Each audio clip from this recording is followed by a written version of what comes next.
What category was it? Do you know? We don't, Wolf. It's, you know, the survey crews will have to get out and take a look at it.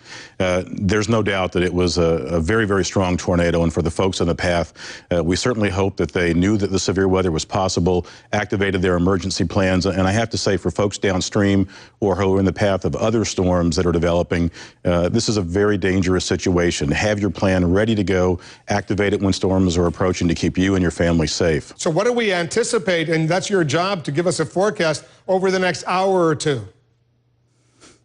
These storms are going to continue producing additional tornadoes.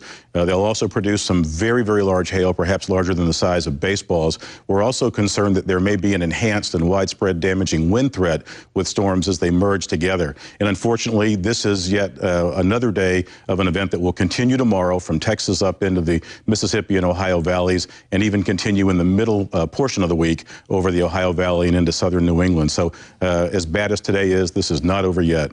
What's causing these tornadoes right now? Give us an explanation. Well, for most of the spring, fairly cool air had covered much of the United States, and so we saw a season that started off pretty active in January and February, got relatively quiet in April. But as the warm waters of the Gulf of Mexico began to send moisture up into the southern and central plains, and these upper-level disturbances have interacted with an increasingly unstable atmosphere, we have seen tornadoes now begin to increase in frequency and, unfortunately, intensity. And climatologically, this is the peak of the tornado season. We'll continue to deal with these episodes of severe weather, I'm afraid, for the next several weeks. On the left part of our screen, we're showing what the tornado looked like just a little while ago. On the right side of your screen, you're looking at live pictures of this destruction near Oklahoma City. We're used to a lot of tornadoes hitting rural areas, Bill, but once it hits a pretty populated area, the destruction could be so intense, and that looks like what has just happened near Oklahoma City. That's exactly right. I haven't been able to see much of the coverage in the past few minutes, but our fears are with such a widespread area of devastation, first responders, they do a great job, but they are even taxed to the limits with the magnitude of the damage and the need for simultaneous rescue and recovery. As the governor said a few moments ago, the first responders here are as good as they come, but this will be a challenging next several hours and few days, I'm sure. Bill, if you don't mind, just stick around for a minute. I want to listen to what the chopper pilot from our affiliate KFOR is reporting right now. He's flying over this destruction. That's the more auxiliary, the more public office building where the school headquarters are housed.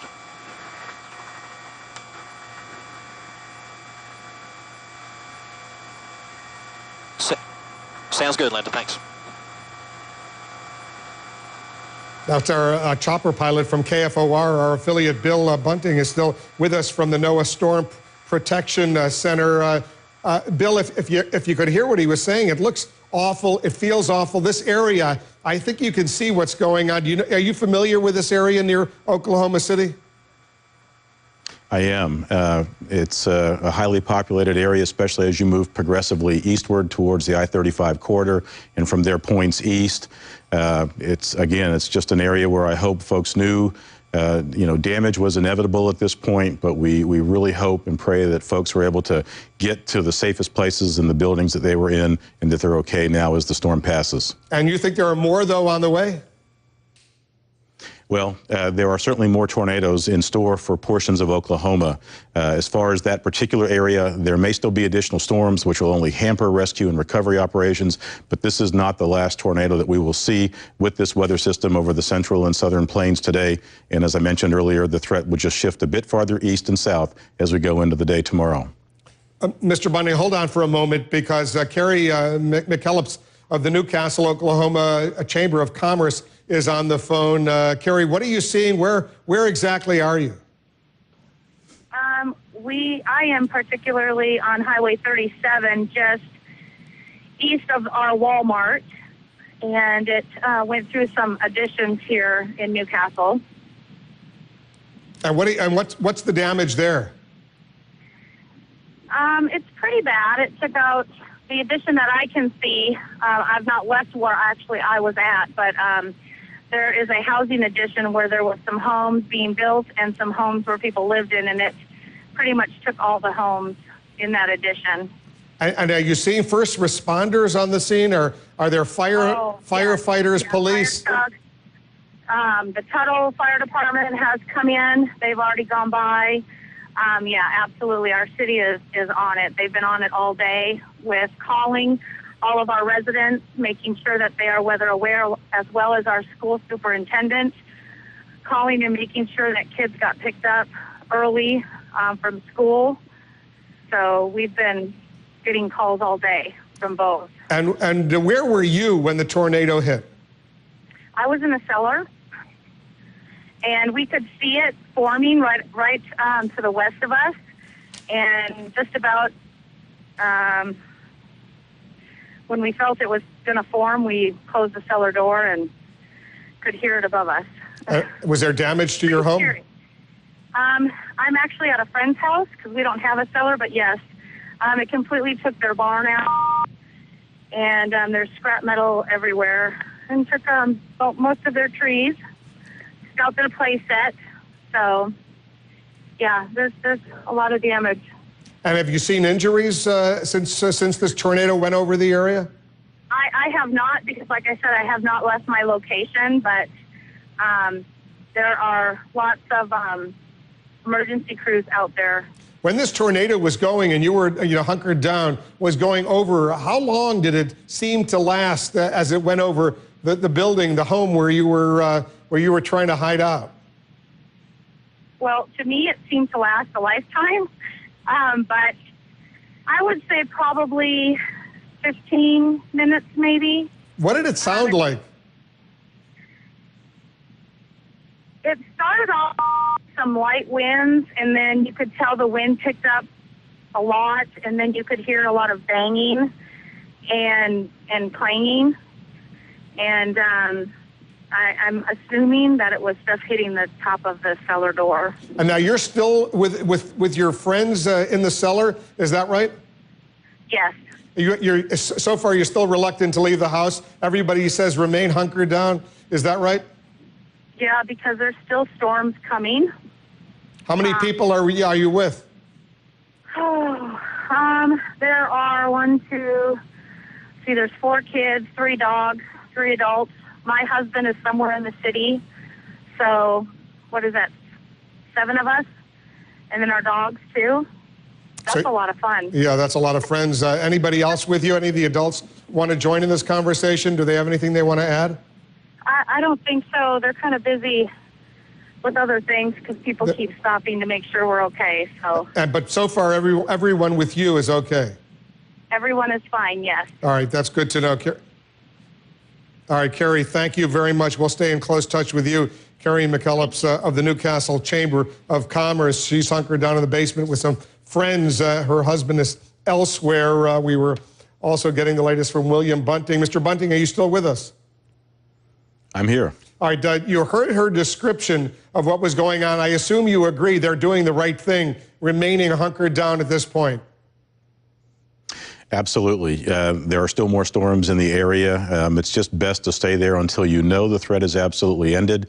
And that may be hopefully within the next couple of hours, but better safe than sorry in this situation. Absolutely, they're doing the right thing. We're looking at these pictures coming in right now. We see fires that have developed. Chad Myers is with us as well. Chad, you used to live out in Oklahoma. You know this area well. Is it normal a tornado rips through an area and all of a sudden these flames develop?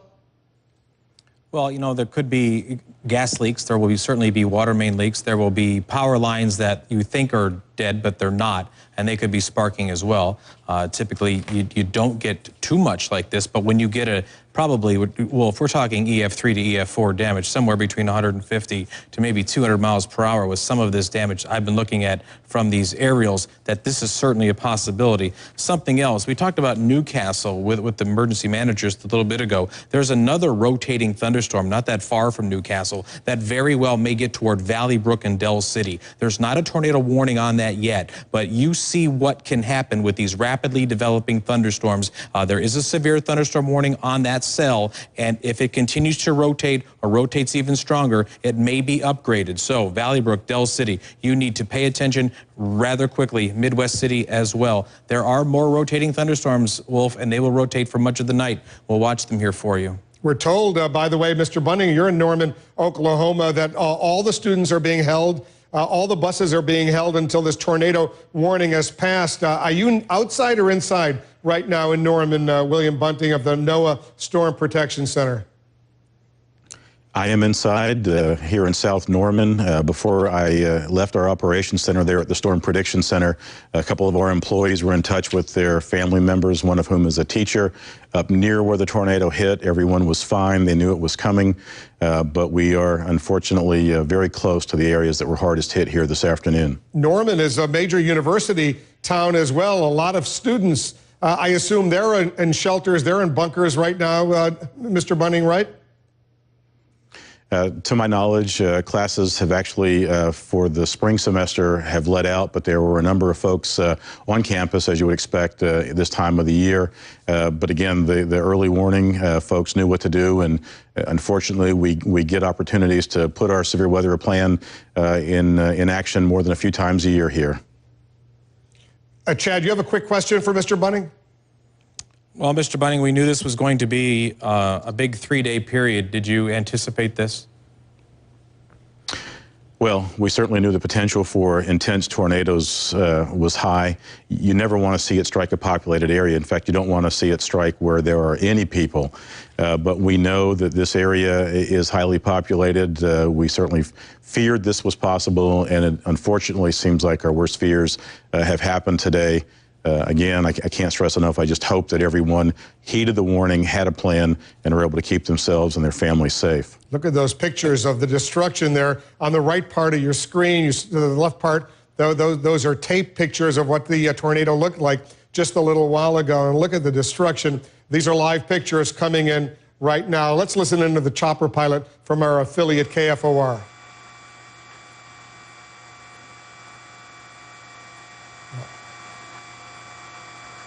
Unfortunately, he's not speaking right now, but you can see the destruction. You can see the damage right now. Jeff Piotrowski is joining us right now. I hope I'm pronouncing your name correctly, Jeff. You're a storm chaser. Where are you? What are you seeing? Wolf, right now we were southwest of Oklahoma City. We're on a large tornado about 40 miles southwest of Oklahoma City that's also done major damage east of Duncan.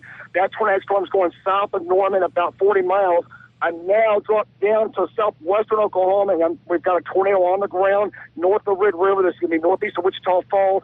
It's going to be tracking toward Ardmore and toward I-35 in southern Oklahoma. We've got another large tornado on the ground doing major damage to my southwest. I'm going to be on that tornado in about 10 minutes as it's tracking just south of Hamilton here, and it's going to track toward Ardmore. This is a large destructive tornado just north of Red River, but the damage done in Oklahoma City is massive.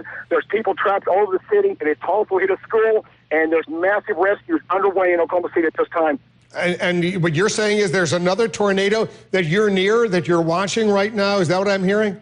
Well, that's correct. I just left a tornado that just dissipated to my north. It was a large tornado, a quarter-mile wide. It did damages on the ground about 25 minutes. Now I've dropped south about 50 miles to the next storm down the line, and this tornado came out of Wichita Falls, and I'm now I'm just about 15 miles, and it's coming at me. It's 45 miles an hour. It's a large, mile-wide tornado is what I'm hearing on reports. It's rapidly approaching my location, and I'm going to be on it probably with live video within about 10 minutes. It's rapidly coming toward me. How close are you to it, do you estimate?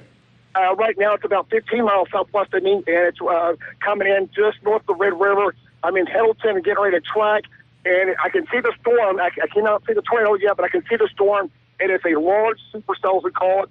It's producing baseball-sized hail, and there's reports of large debris in the air with the tornado as it's tracking toward me at this time. And how populated, Jeff, is this area where this tornado is moving through? It's a very rural area of southern Oklahoma. It's just north of Red River, west of I-35. This has had a number of tornadoes over the years, several large damaging tornadoes over the years. Just a while with the Oklahoma City, the large tornado that went through there this afternoon. So at this time, I'm now south of Hamilton, approaching Ringling. The tornado is now going to be about 12.5 miles southwest, closing in on me. Still do not see the tornado, but it's rapidly approaching me.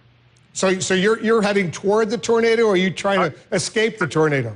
No, I'm tracking toward the tornado right now.